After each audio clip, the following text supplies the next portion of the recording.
Oh my god.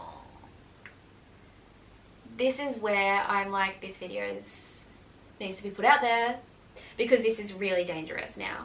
If you say this is for me, it's not for you, your big fans will be like, well, I want to do what you do because I want to be like you. She has a huge audience. She has a position of power that could be used for so much good. Like, this is not very well planned. Do I like that I'm like not centered? I kind of do. So I'm just gonna go with it. We're just gonna go with it. I want to start this video with a trigger warning.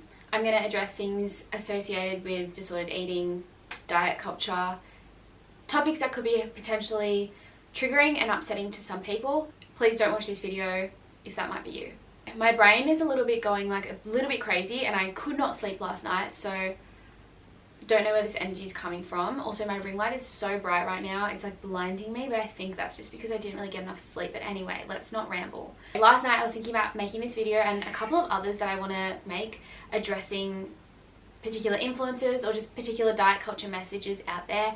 I was just thinking about it a lot lately. I've been really kind of, wow, this ring light's too bright. I can't handle it right now. I'm filming a vlog today where I'm trying, like a day in the life vlog as well, and I'm going to try and address this all. So I'm going to just put that vlog there because I'm going to dive more into the influence that we all have as a society in the culture that we create. Yeah, I've just been really thinking a lot lately about how really massive influential influencers with a huge following first of all impacted me growing up. Like, I would say I'm one of the first people that grew up on social media. Like, I've had Instagram since I was 12 years old. So yeah, growing up with these messages from influencers, and I don't blame them because they also grew up with diet culture. But I've started to realize that we are now the ones who have the potential and the chance to kind of change diet culture and be better role models. I wanted to talk about it in a couple of videos. As I've become more educated, it's been something that's allowed me to realize that some of the misinformation, you know, the bigger influencers are promoting, for example, in terms of diet, exercise science related topics, nutrition related topics. As a teenager, being told certain things or seeing certain things in the media, or, you know, your favorite influencers posting, you don't take it with a grain of salt. You take it for what it is. I'll kind of explain what I mean by that as I get into the video. As I've like gone through university and studied exercise science, you know, the nutrition units that we have done within my degree, and done my personal training qualifications and worked as a personal trainer, I've kind of started to realize that education actually is really important, because we'll get into that topic. Today's video, I'm going to be having a look and kind of like reacting and just having a deep dive into Blogilates' recent 90-day challenge that she has posted that she's going through. I think everyone knows who Blogilates is. I think from her videos, she seems like a really nice person. She seems like a really good human being. I don't think she intentionally is out to harm anyone. So Blogilates is obviously a big influencer. She has a massive influence with over 5.5 million YouTube subscribers, over 2 million Instagram followers, and I remember seeing her as a young 11-year-old, 12-year-old. Actually, when did her YouTube channel start? I should double check in case. Okay, so I was 9 years old when Blogilates launched her YouTube career, so I can essentially say that I grew up watching this influencer. The reason I want to have this deep dive into kind of this recent plan she's been promoting is because of the massive influence she has.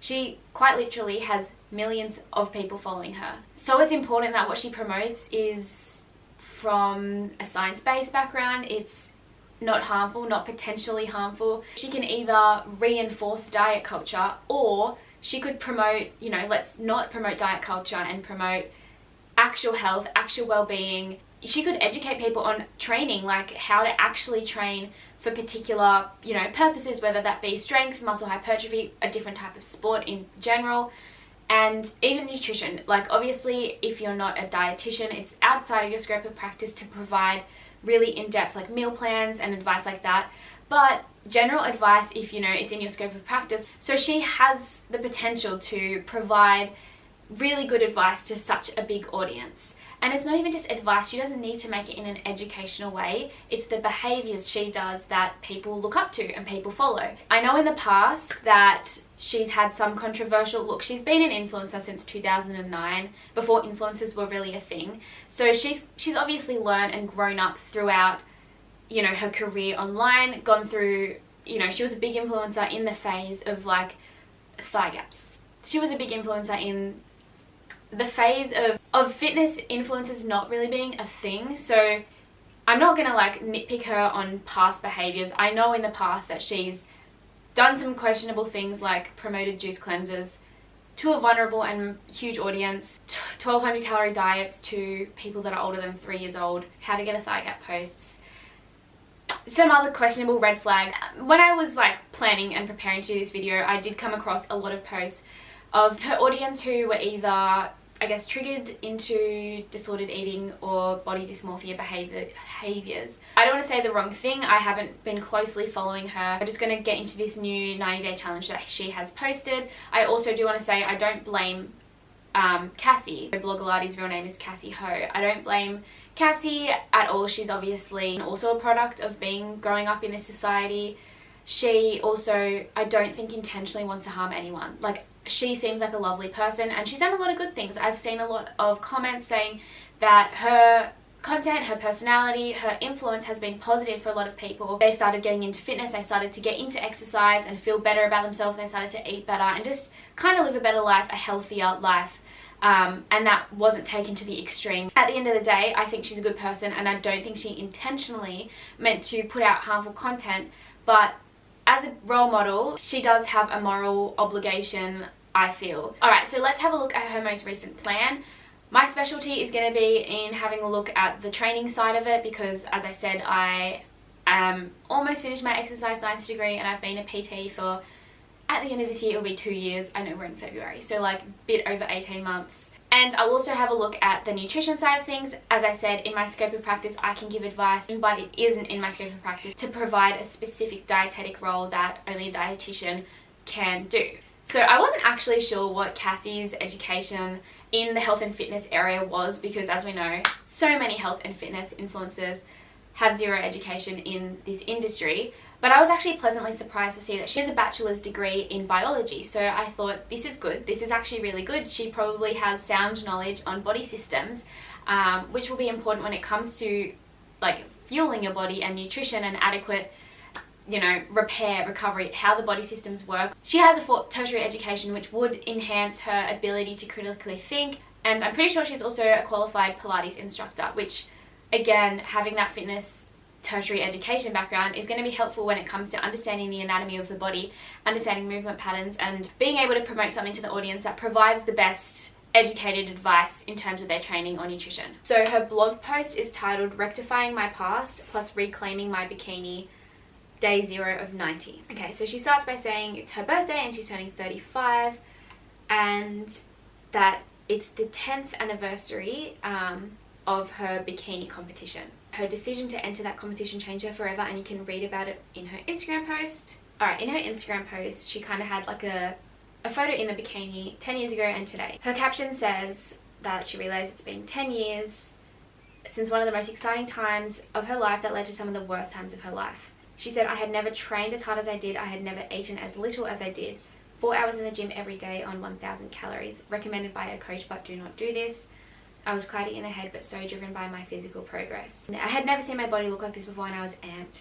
Show day came. She placed near the bottom. What she does remember is obsessing over her body afterwards. She started to fear bananas because she thought it would make her fat. She feared the gym because she seemed like 4 hours wasn't enough. The joy of fitness had been sucked completely. I was consumed by vanity completely. She talks about dealing with an eating disorder, a body image disorder, and also intense body shaming online as she gained the weight back. In the blog post, she continues saying that she had no idea competing would lead down a path of disordered eating and body dysmorphia. And recovery took several years. Okay, so she's bringing awareness to the problem of bikini competition. It would be hard to be in a sport that's purely based off your aesthetics. It's not based off your performance, how athletic you are. It's just based off your looks, how you look. And that's going to be heavily influenced by genetics. So there's only so much you can, and I know lots of sports are, but there's only so much you can do when really it's it could be just about who can eat the smallest amount. So in her blog post, she talks about struggling with really negative responses online in regards to her body, which is really awful that she went through that. And I can only imagine how damaging that would be. She realized how unhappy she was and she needed to make a change, and she announced a 90-day journey, deciding to get into the best shape of her life mentally, physically, and emotionally, regardless of what anyone else thought, that's awesome. Like, she really should not care, and none of us should care about someone else's opinion. Our own health, mentally and physically, is the most important thing. So for 90 days, she allowed herself flexibility and freedom to fail.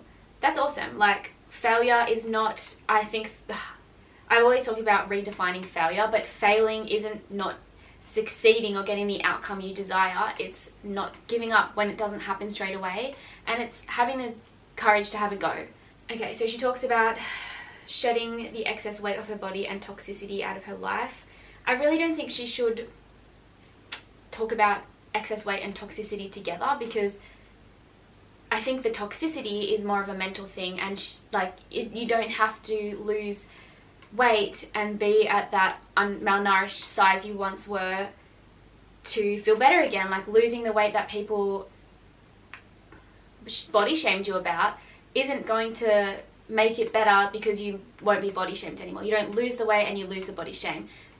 We as a society have to lose the body shaming that someone gets if they are at a healthier size than that, as she said, that really malnourished, unhealthy bikini competition size that she got to. So she says in her blog post that last week when she put on her bikini again, it triggered something inside of her, this unfinished business feeling.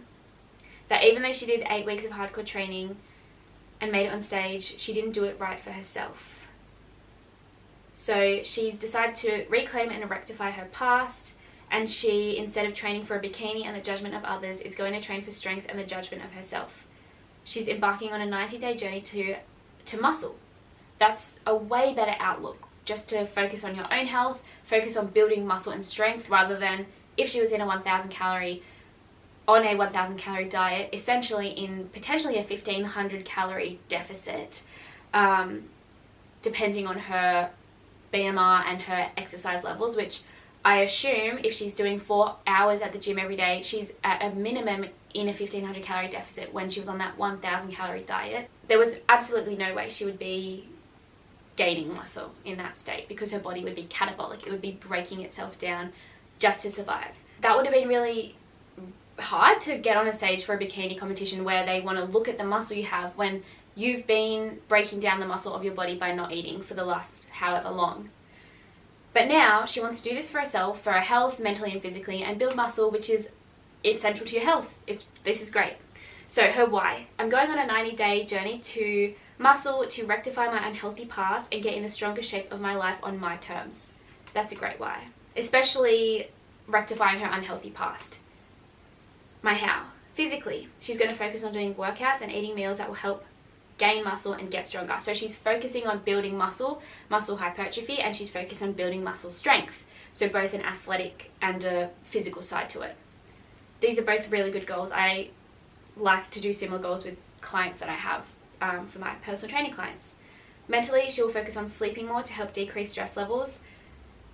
I am someone who will stand the importance of sleep, so this is great. Emotionally, I would journal my entire 90-day journey to muscle and allow myself the freedom to fail, tweak, and try again. Yep, this is all healthy and such a good thing that she's promoting. So then she puts her starting stats with her DEXA scan, her muscle mass and body fat percentage as and a summary of the results, which I'm not going to go through too much. My brain doesn't think in pounds, so let's just scroll down. She does some before pics. So her before pics is a good way for her to see her muscle increase as she puts on muscle mass. Okay, so this is where we get to the workouts, which is going to be where I have a bit more specialty because of my education and studies in this area. I have written my own personal workout plan for phase 1, month 1, and she's posting it here for accountability.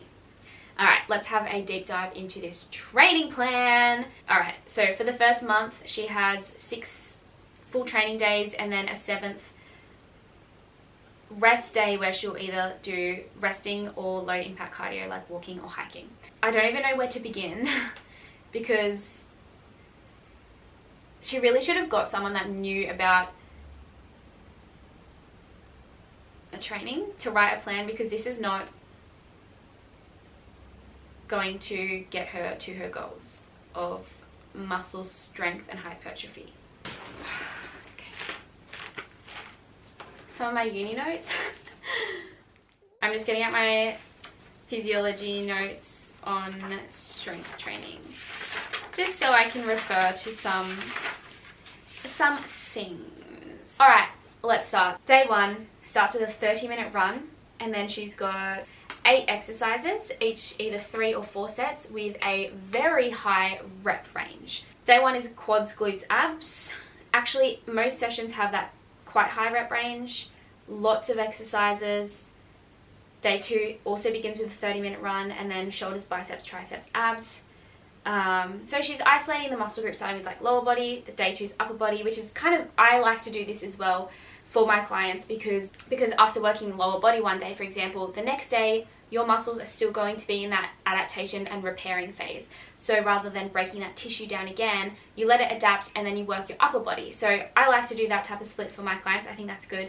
She's doing a lot of like additional ab work, like crunches and things like this, which I think a little bit of ab work in addition to workouts is great, because your abs are a muscle, and training a muscle will increase that muscle size to have more visible abs. But we all know, I mean, we don't all know, some people don't know, at the end of the day, ab definition is very dependent on both nutrition, being in a deficit, unfortunately, and genetics.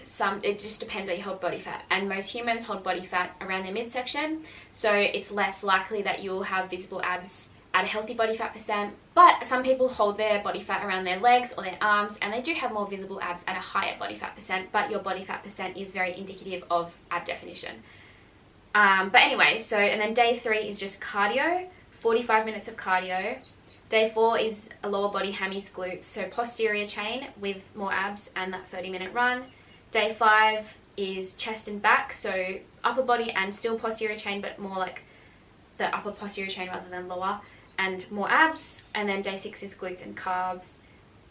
God, training calves is such a bro thing, honestly. Like, no hate, just, okay, if she enjoys training calves, like, go girl. She probably doesn't need to train calves with the amount of running she's doing, because I'm assuming that, like most people, she will get a lot of calf workout from her running. Day 7, as I said, is that rest or low impact cardio. Okay, so just like, let's just, I don't even know where to begin. I think like splitting up her upper body and lower body days are fine. It's just the actual workouts themselves. Like, she's going to build a little bit of muscle because she's training her muscles, and she will get some muscle hypertrophy. But with the rep ranges she's doing and the amount of volume she's doing, the amount of muscle hypertrophy she's going to get is going to be slim to none. Not none. It's going to be slim. And the amount of muscle strength she's going to get is going to be even more slim. Okay, the 30-minute run. So I think cardio is great. I know people worry about, well, most people that want to build muscle, if that's their sole focus, they'd probably not do cardio.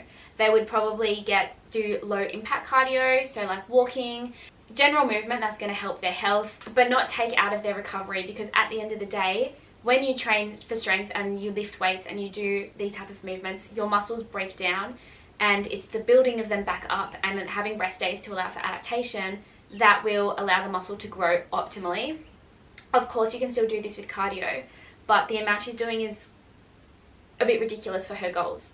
So I always say to clients, you definitely can do both. Concurrent training is very possible. Like, look at so many athletes, AFL athletes, for example. They need to have both muscle mass and endurance, like athletic endurance, to be able to run a lot. So they have to do both training, and they have to periodize it and plan it in a way that they're not going to take out of the other adaptation too much. They're not going to take out of their aerobic strength or their muscular strength too much by the opposite training. They have to plan it carefully. So she can definitely do both. And I always say cardio is important to include. The recommended guidelines for adults is that we complete 150 minutes at a minimum of moderate to vigorous aerobic activity per week. So when it comes to aerobic exercise, which is important for cardiovascular health and a lot of other markers of health, I think including a little bit of cardiorespiratory training is great. However, the amount that she's doing is it's quite excessive for someone who, as well, I don't know how conditioned she is to running. Like this to me, for if she isn't someone who's used to running such a high volume, it screams stress fracture. But in terms of her goals, a 30-minute run every single day is really going to take out of her ability to build muscle mass and strength, which are her ultimate goals, she said. However, if she loves running, which I can relate, I reckon it's great to include running on her program, but she should periodize it a little more carefully. Definitely not running as often as she is. So she's running 6 out of 7 days of the week. Additionally, she's running right before her strength session. If her goal is to build muscle and build strength, running directly before her strength session is going to hinder how much she can lift in her strength session, how she can perform in her strength session, which is what it drives her training adaptation and the muscle growth she will get. I don't know what the thought process behind that was, but it's pretty poorly timed. Another thing I do want to add is the running every single day. Where is the rest day? Where is the second rest day? Where are the rest days between workouts to allow for muscle adaptation and growth? So resistance training, she's definitely hitting the minimum guidelines of 2 to 3 sessions a week of full body strength training. She's doing 5. She's doing 5 sessions a week, but her volume is insane. Like 10 exercises, she's not going to be able to lift heavy enough to drive training adaptation. Like she will get some type of strength because she's doing something, but it's going to be not optimal at all. The set range of 3 to 4 sets of each exercise, that's great. That's what I always follow. However, the rep range, I'm just looking at day 1 here. 15 reps is the minimum reps she has for an exercise and 20 is the max. 15 to 20 reps is training for endurance, not for strength or hypertrophy. So muscle endurance wasn't one of the goals that she was training for. There's no rep range that's, you know, like this is the rep range to do this. Like you can still achieve certain things like improving muscle hypertrophy and strength from other rep ranges, but it's not optimal and it's going to be focusing on other aspects such as muscular endurance. So general rule of thumb, between 6 to 12 reps is going to be hitting your muscle strength and your muscle hypertrophy the most optimally. 10 to 15 reps is the rep range you prescribe for an older adult who isn't going to be able to lift as close to their max.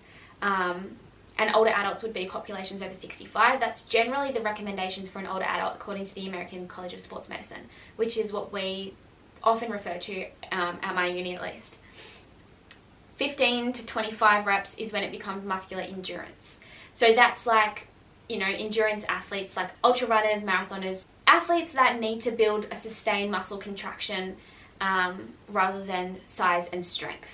However, when it comes to these higher endurance rep ranges, generally you don't need to do as many sets. So obviously at least 2 sets, but 3 to 4 is optimal. When it comes to training for muscular endurance, with these high rep ranges, you generally don't need to do more than 2 sets. Because if you think about it, 20 reps, 2 sets, that's 40 reps of an exercise. Okay, let me just read off my notes for a hot minute. According to the American College of Sports Medicine guidelines, which is one of the most reputable sources for science-backed guidelines, the smallest rep ranges where you're doing 1 to 3 reps and 4 to 6 sets, for example, 4 sets of 2 reps of a bench press, that's power, that explosive, powerful movement. Then when we get to the more max strength focus, we up the reps a little bit more. So 2 to 6 reps in still that 4 to 6 sets. For general strength, you're looking at 4 to 8 reps. So that lower rep range with 4 to 6 sets. When it comes to hypertrophy, that's when we get the typical 8 to 12 reps for 3 to 5 sets. So that's like 3 sets of 8 back squats, 3 sets of 8 each side Bulgarian split squats, that type of thing. That's stuff I've programmed before. 5x5 is another good method for both strength and hypertrophy. It falls into those rep and set ranges. And then when it gets to 15 to 20 reps and you will only need to do 2 to 3 sets, and that's more about that constant contraction, that endurance and that stability. What is important here is intensity. So we want to be training close to your rep max, so your absolute maximum weight, to actually improve your strength. To improve strength for an advanced lifter or someone who's been training, has a long training history, you want to be at 80% of your max. So for example, if I have a client whose 1 rep max is 100 kilos on a squat, we have to train with reps and sets at 80 kilos because that's 80% of their max. For someone who's more new, a novice, to build strength, they don't have to train as heavy, but it's still relatively heavy at more like 70%. So they're still lifting heavy loads. Looking at Cassie's program, there is absolutely no way she can train at 80% of her, I'm going to call her an advanced athlete, because she's been training for a very long time. She's been a fitness influencer for more than a decade.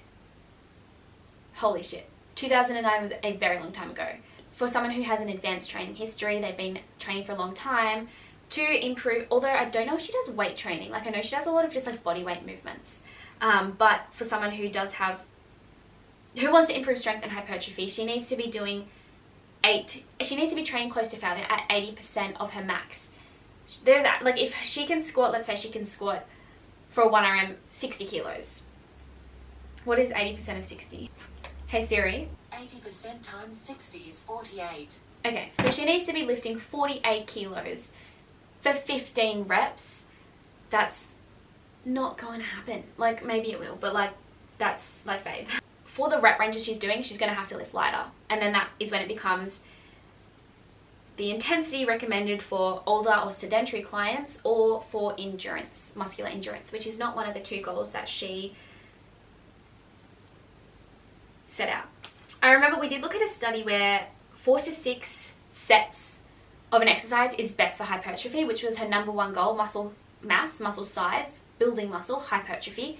And then there was a ceiling effect. At a certain amount of sets, doing more was not going to provide additional benefit. If anything, if you keep doing more, you're just going to start breaking down that muscle. It needs to recover, to adapt and get those training adaptations and repair and build muscle. Both strength and hypertrophy require getting close to failure, stressing that muscle mass enough to damage it for it to then be able to adapt, providing an intense enough stimulus, getting close to your absolute max and almost failing to then adapt. When it comes to strength, there was a study done where there was a group doing 10 sets and a group doing 5 sets. To improve strength and hypertrophy, both favoured the 5-set group because they were just overtraining. Her training load's way too high, that if she was in a study where they gave someone this training program and then a more optimal one with way less volume, but they were going harder, performing more intense reps, backing off that run, she would be in a group that did not achieve much strength improvement and hypertrophy improvement. This is insane. For her goals, like, this is more like a cardio program. She's not going to be able to move much weight in these lifts. Like, she's doing a lot of running, she's doing a lot of volume, of squatting, of lunging, of whatever it is, but because it's going to be light and just lots of reps, it's more like a little cardio program, which is still a good thing, doing cardio, but it's more going to be burning calories, not building muscle mass. I have so much to say. This video is going to be so long, I have regrets. She wants to stimulate protein synthesis to build her muscles. She needs to provide a lot of mechanical tension, aka squatting, lifting a heavy weight, whatever exercise it is, to stimulate that cascade pathway that's going to release certain particular hormones to then promote protein synthesis, create that anabolic environment in the body for building muscle mass. Training is going to create muscle cell damage. That metabolic stress is going to trigger an immune response, release hormones, growth factors that are going to promote protein synthesis. However, she's not creating the environment to do that. Let's look at some of the exercises. So, sumo squats, great exercise. 3 sets, great amount of sets. 15 reps, too much. She needs to back the sets off, lift heavier. Bulgarian split squats, fucking best exercise out there. Anyone that has trained with me knows we love a Bulgarian split squat. Great glute exercise, still hits the quads, beautiful lunge position. However, 15 reps on each side, she's going to be doing that with the lightest dumbbells if she has a weight she's holding. So yeah, it's just, then we go into 15 barbell squats. So she's doing a lot of, like, I would probably do barbell squats, split squats, that's a lunge and a squat variation. And then we want some more hinging variations, like the weighted glute bridges, maybe one other lunge variation, something else, and do 5 solid exercises close to your max with some other accessory exercises, rather than just doing heaps of the same thing, like sumo squat, barbell squat, Bulgarian split squat, and then we have back stepping lunges, and then we have alternating front lunges. It's just a lot of volume of the same stuff that's going to be just like really light because it's too much volume. These exercises are great. Like, we love glute bridges. We love a glute bridge. Lunging is awesome. Single-sided glute bridges, amazing. We love doing single-sided things so we can get asymmetry. One side is usually dominant on most people. We want to train both sides. Great exercises, just periodize really poorly. When it comes to her day 2, her upper body day, we've got some, we lack the, we're lacking the compound lifts here. There's a lot of isolating movements like shoulder raises, lateral raises, front raises. Again, 12 reps on each, which is definitely that better rep range, but so many exercises that she's not going to be able to go as heavy because she's going to be fatiguing. Single arm dumbbell row each side, favorite one out of her list of upper body exercises. And another thing that I always promote is, like, if she enjoys these exercises, which honestly we all love an upper body day, it's just fun to go and like do upper body, isolate muscle groups. It's not as taxing on the central nervous system as doing max lift in, like, say, a squat or a bench press. Then that's great. Like, she should do things she enjoys. The rep ranges are way better here with 3 sets of 12 reps. But again, just so many exercises hitting the same muscle group that it's just going to further damage the muscle to the point where it's hitting overtraining and is not optimally stimulating that protein synthesis pathway.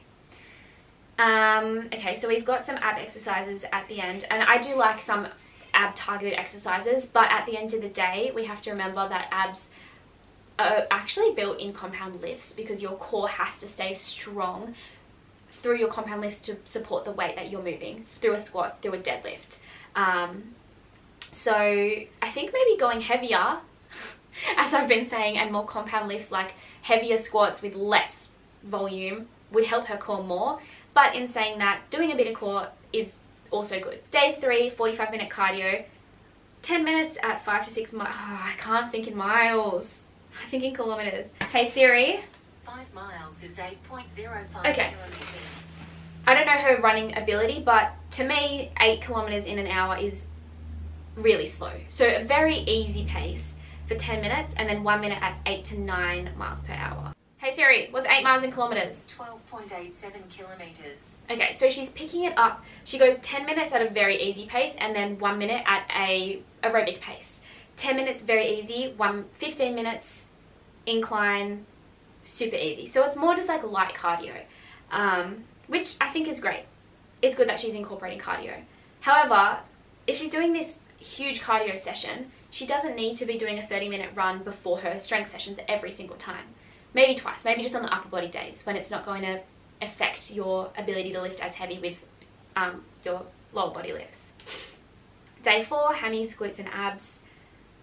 So banded hammy lifts, goblet squats, deadlifts. 15 reps of deadlift, she's not going to be going heavy. Like, this is not optimal. Again, a lot of volume.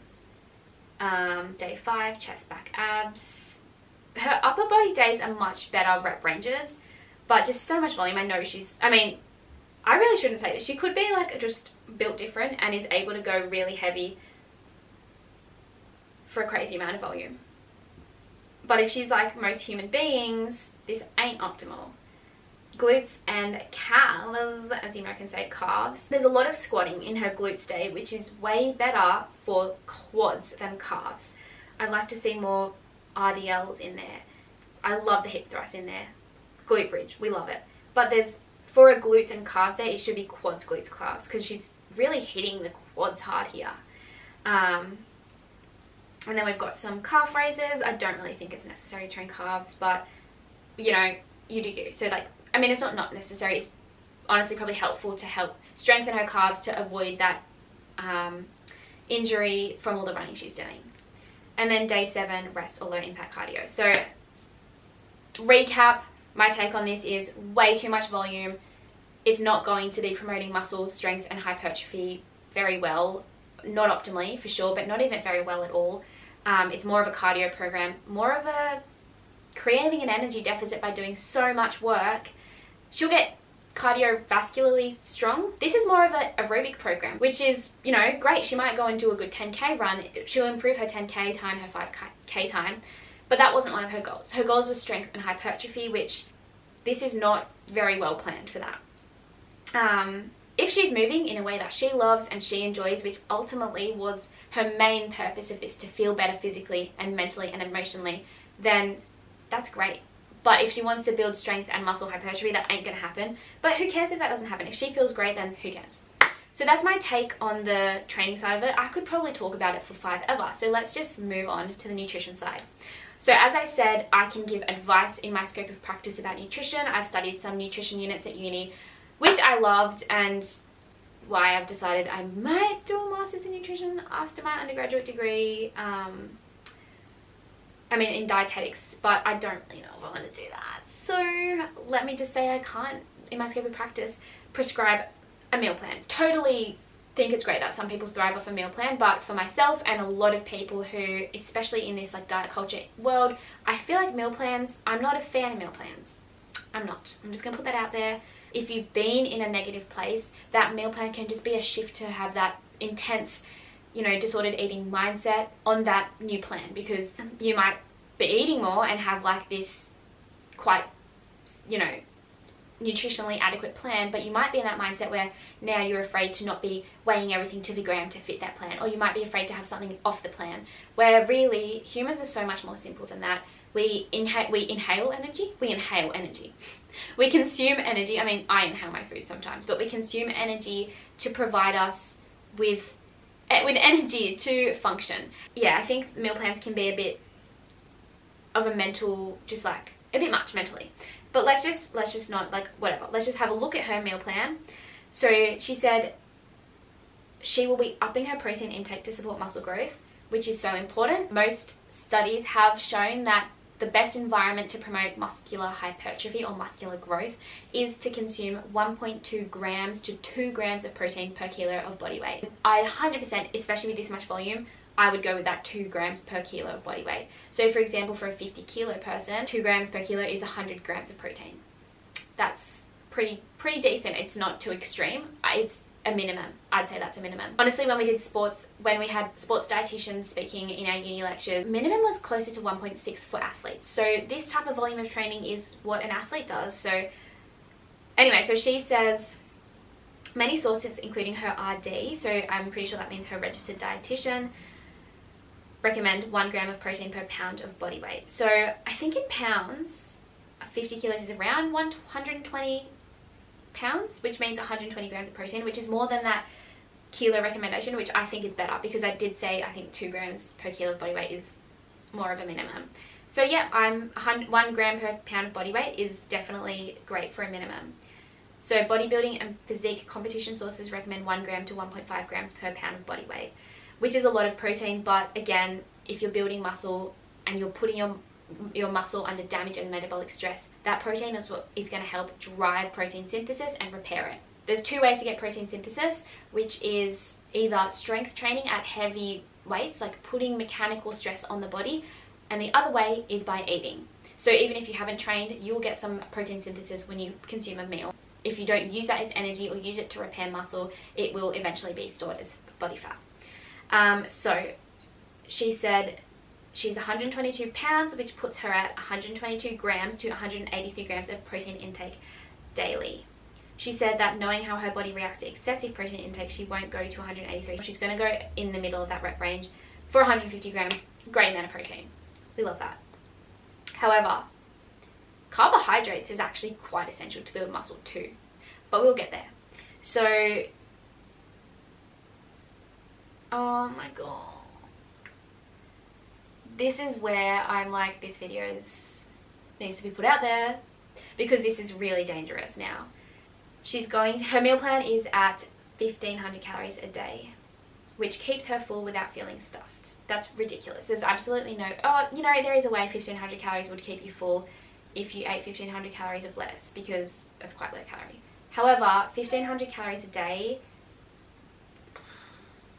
that's a toddler needs about 1,200 to 1,400 calories a day. A toddler. A 35-year-old woman who is doing this intense cardio training plan is in a huge deficit at 1,500 calories a day. Massive deficit. Massive. You've been talking for too long when your camera dies. Okay, back to what I was saying. 1,500 calories a day. Let's just perspective.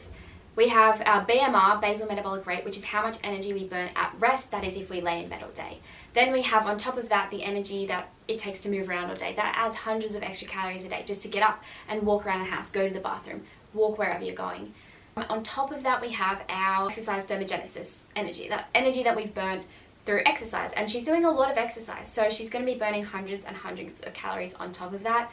And then there's a thermogenic effect of food, so your body does use energy to burn food, to digest food, sorry. That BMR, your basal metabolic rate, like perspective, my BMR is around 1500 calories if I was lying in bed all day doing nothing. And I know your body size and your muscle mass impacts that a lot. So a bigger human who weighs more will have a higher BMR. However, a muscular human also has a high BMR. She weighs more than me, and that's my BMR. So that means her BMR is higher than that. Okay, say we have a similar BMR. She's a little bit heavier than me, but let's say maybe she has a little bit less muscle mass. So let's say we both have a BMR of 1500 calories a day. That's how much we need to maintain our weight if we were sedentary and bedridden. On top of that, with the training that she has on this plan, and I know I'm doing a lot of training too, double that BMR to have your maintenance calories. Or let's be really conservative here, at 1000 calories, and that's your maintenance, 2500 calories. Most females will burn around that much a day. They say that recommended guidelines is 2000 calories for a female, but if you are this active, it's going to be 2500. A 30-minute run is going to burn a couple hundred calories. On top of that, she's going to have EPOC, excess post-exercise oxygen consumption. So basically, after exercising, her heart rate's going to stay elevated. She's going to continue burning more calories throughout the rest of the day, particularly when she's doing ridiculously high volume, essentially cardio gym sessions throughout the day. So she's going to be burning a lot of energy. 1500 calories is a huge deficit for her, and if her goals are to increase strength and muscle mass, you have to be at least at maintenance. I mean, it is possible to improve muscle mass and strength in a deficit. It's possible, but very difficult, and you'd have to be in the most slight deficit ever. But let's just say you have to be at maintenance. You need to be at maintenance. You can't be in a deficit because your body will be breaking down muscle tissue if you're in a deficit. So you need to be at maintenance, which she's not. So she's not going to be able to hit those goals of building muscle mass and hypertrophy. And on top of that, if you want to optimize the muscle mass and hypertrophy, you should really be in a surplus because your body has a lot of work to do to repair the muscle mass and to fuel those workouts. So you should be eating a little bit over your maintenance calories. The big red flag for me here is that this obviously isn't going to get those goals she wants, but it's also going to really negatively hinder her mental and emotional goals, which was to have, what were they again? She wants to rectify her unhealthy past, get in the strongest shape of her life. She wants to have emotional freedom. She's doing this for herself. Yeah, so this is where what she's posting is fueling diet culture, toxic diet culture, and putting her potentially vulnerable audience at harm. I'm sure with millions and millions and millions with such a big audience, millions of people, there is definitely going to be some people negatively affected by this. There's going to be some people without the education to be able to understand that that's not healthy. I remember being 12 years old and watching some of Blogilates videos. Like, I was never an avid fan or anything, but I saw some of her videos at 12. I remember other friends of mine watching hers. And if a 12-year-old saw that, they're not going to be able to see that and think, wait, that's like really wrong. That's not backed up. That's really not accurate. Like, that's pretty poorly informed. When you're young, if for someone that, first of all, that you look up to, but just an adult with a lot of power, even if it's not an influencer, even if it's just someone in your life who is in a power position, when they tell you something, you're not going to think, let me just look into that first because that doesn't sound correct. You're going to think, oh, like, right, okay, like, of course, like, you're giving me this information, you know more than me, like, this is accurate, this is true. Which is why it's just, this is unethical to put out to such a big audience. This angers me. Okay, let's look at the meal plan. Meal 1, green, oats, and chicken. What? Wait, like, obviously I'm like having meals that you love is great, and like I'm not going to judge what meal she loves, but is she having the oats and chicken together? Because that's wild. I'm so confused. She's having a third of a cup of dry oats. This just like screams like disordered eating to me, but like, okay, I don't want to judge based on this. So some dry oats with some chicken and vegetables is her first meal. Good amount of protein, really bad amount of carbs, very low fat. Remember, carbohydrates have such an essential role to the body, and so do fat. So does healthy fats. I've made lots of posts on my Instagrams about them, so I'm just gonna like put them on the screen. Meal 2 is a chicken salad with sweet potato. Good carbs. We've got some micronutrients, but there's not enough macronutrients. Like, we're really lacking the carbohydrates and the fats. Protein, zucchini protein mug cake, sauteed noodles, and protein pancakes for the last. So yeah, so there's her daily total carbohydrates is really low, like really low. She adds a note to, I guess, make it all okay, saying, this is my own personal meal plan based on my body, my needs, my tastes, my preferences, my food intolerances, and my goals. Do not follow this meal plan. She knows it's really bad to put out there, but just saying, like, do not follow this meal plan blindly without consulting your doctor or RD. Any decent doctor or RD would just say unfollow, because this is toxic diet culture in your face. If you are triggered by this, if you're not triggered by it, then you can watch someone else's journey. I know she has great content with lots of free workout videos that you can follow, but if for a vulnerable audience following this, if this affects you and how you feel about your own body and your own nutrition and your own nutritional needs, unfollow. This is not a meal plan based on your needs. This is not your needs, because you're not a toddler. You're a fully grown woman who is running multiple businesses, working out every single day of the week, pretty much, burning a lot of energy, and you're eating for a little child, a small child, the needs.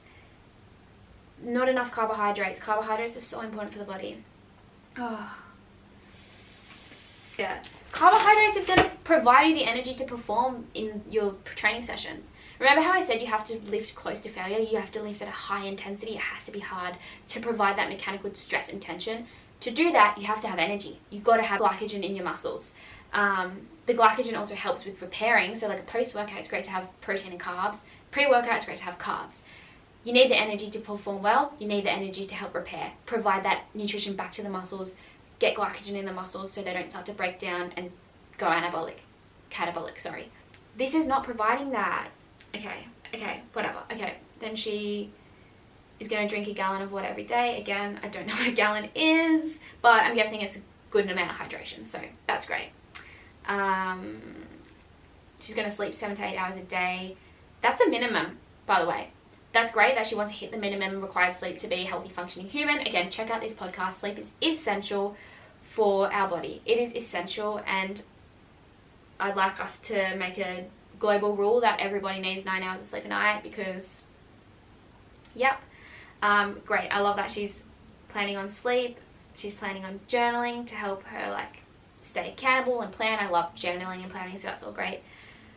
Her last words on embarking, that this is for herself and only her. She wants to reclaim her unhealthy past, build muscle in a healthy way. Again, let me just unpack. She wants to reclaim her unhealthy past, where she talked about having an eating disorder. She talked about having a really bad body image, yet she's on a diet that is going to leave her malnourished because she's just not eating enough. She's eating in a massive deficit, and on top of that, training a lot of cardio. She wants to build muscle in a healthy way, and this is how I'm going to do it. No, it's not, babe. Sorry. I mean, it's like English accent mood. It's not, babe. You can't build muscle doing this, especially not in a healthy way. She loves challenges. She loves the feeling of being focused with a structured plan and measurable goals. Same. Love that. Some people will be upset as they were last time. Some will unfollow, and some will diagnose me with illnesses, even though they know nothing about their medical history. Yes, people will be upset because you're putting that a 1,500 calorie diet and training a lot. I know you're saying it's only for yourself, like don't copy me, don't follow this, but you have 5.5 million YouTube subscribers. You have 2.2 million Instagram followers. You can't put that out there and say people will be upset, but like, this is for me, it's not for you. You're in such a position of power and influence that you're at the point where you have a role model position now. Like, you can't just say, I'm just documenting my own journey of eating what a toddler needs and training like an ultramarathoner. Jokes, I know they're training way harder, but whatever. Like, that's your fault. If you, like, that's essentially, I'm just getting the vibes of, like, I'm allowed to put what I want out there, and I don't need to be held accountable for, like, being, nah. Sorry. I know so many people have developed disordered eating and mental health illnesses from things that they see online. And as I said at the start, I don't blame Cassie. However, now that she's so powerful, she has a moral obligation to not do something like promote something that's so unethical. And that's the end of the post. So, my final thoughts, because I've been ranting for so freaking long. I didn't think I'd rant this long, but I'm a little bit mad. I found this super old article from 2014 where she literally said that, she quotes that she now realizes that she's not just an instructor at a gym. I realize now that I'm not an instructor at a gym, but that I am a role model and a leader in the fitness industry. It is my responsibility to do whatever I can to help people get healthier while feeling confident and happy in their body. If a girl can look in the mirror, can love what she sees, while still working hard to be a better version of herself than she was yesterday, then I've accomplished my goal. What she also said in that same article, what ends up becoming a problem is when people work out only for the sole purpose of physical vanity to create happiness and a sense of self-worth, which is the vibes I get from her new 90-day challenge, I'm not going to lie. So with that quote in mind, I'm going to say that it looks like she knows the effect that what she does has. She realizes she is a role model. And she knows that young girls follow her and copy her and potentially develop eating disorders from watching her and copying her. I mean, if they copy a 1500 calorie diet, then my final thoughts. I think she doesn't have the intentions of being unethical and potentially sharing harmful information. She doesn't have the intentions of hurting someone. I think she's hurting herself with what she's doing. It could be emotional, but it's definitely physical. I think she ultimately wants to achieve those goals that she laid out, but then when she explains her plan, it kind of shows the underlying like behaviors that aren't healthy and that she isn't going to get those goals because what she's doing don't align with those goals. I think it just is a bit deeper than it seems. So ultimately, I don't think she is intentionally trying to, share something that's harmful, but she is by sharing a 1500 calorie diet while sharing a very demanding training routine. It's not optimal training, but that's not harmful. To share a training routine that's not really optimal is not harmful, it's more just uneducated, but then to then pair that with a huge deficit and say that it's, an adequate diet for her, which, even though she says this, do not follow, she is saying this is healthy and adequate, and my RD has told me that this is going to get me these goals. So her impressionable audience, especially those that have less education, the younger children, that's not really fair. That's not really ethical to share that with them because they look up to you. If you say this is for me, it's not for you, your big fans will be like, well, I want to do what you do because I want to be like you. They're not going to say, oh, this is for her. Like, I'm not in that level. Like, I better not do that. She has a huge audience. She has a position of power that could be used for so much good, like not promoting 1500 calorie diets. I think the whole haters will be haters, I'm doing this for me, kind of just chucking that at the end, or just saying that it's okay to promote that because you're doing it for you. It's not ethical. It's not fair to say I'm going to put all of this info out there, but you can't say it's bad that I do that because I'm doing it for me. That's your problem if you copy me. And knowing that she knows that she has, whatever. Anyway, that's my final take on it. So I'm going to end this video here. I've been talking for so long. I hope that this made sense. I hope that maybe someone that sees it realizes that they don't have to succumb to diet culture and follow a 1500 calorie diet. And if they have a specific goal when it comes to training, not blindly following someone's a fitness influencer's plan. Rather, they could find an online coach, a personal trainer that is in their area that can help them achieve their goals and has the knowledge to know how they need to train to achieve certain goals. So I know this was such a rant, but if you're still here, that's absolutely wild and you're a weapon. Thank you guys so much for watching, and I hope to see you guys in the next video. Bye!